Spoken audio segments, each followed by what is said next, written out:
The privately run facility housed teen murderers all the way to teens convicted of theft.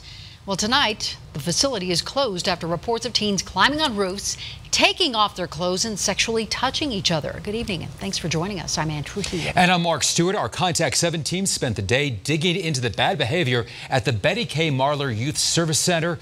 Investigative reporter Jace Larson tonight with the story. The potential. Melissa Marcellus misses a lot about her daughter. Just all the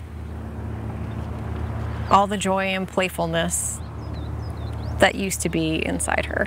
It won't surprise you that Melissa's love has never wavered, and not when her daughter stole and then ended up at the Betty K. Marler Youth Service Center. Do you think this place was safe? No, I think it's slightly safer than living on the streets with homeless people and doing mass quantities of meth and heroin, but not by much. This state report shows that the staff lost control back on July 7th. When teens climbed on the roof, one threatened to jump off and land on her head. Others removed their shirts and were sexually fondling each other and kissing.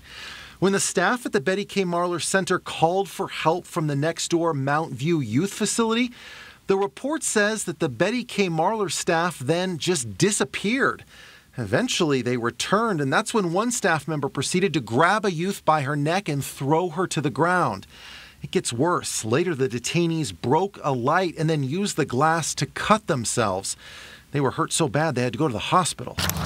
Yeah, that's unsettling. I'm not really surprised by any of it. Melissa says she's been hearing crazy stories when she visits for months. My daughter was bitten by another girl 13 times. We visited her on a Saturday and she had bite marks up and down her arms. She says the staff has repeatedly brushed off her concerns. Melissa's daughter and the other people have now been moved to different facilities in the state where Melissa hopes they will be safer. She's still my little girl and I want to keep her safe.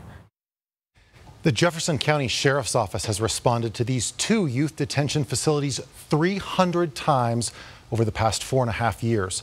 The private company which ran the facility, Rite of Passage, also runs 3 other state facilities.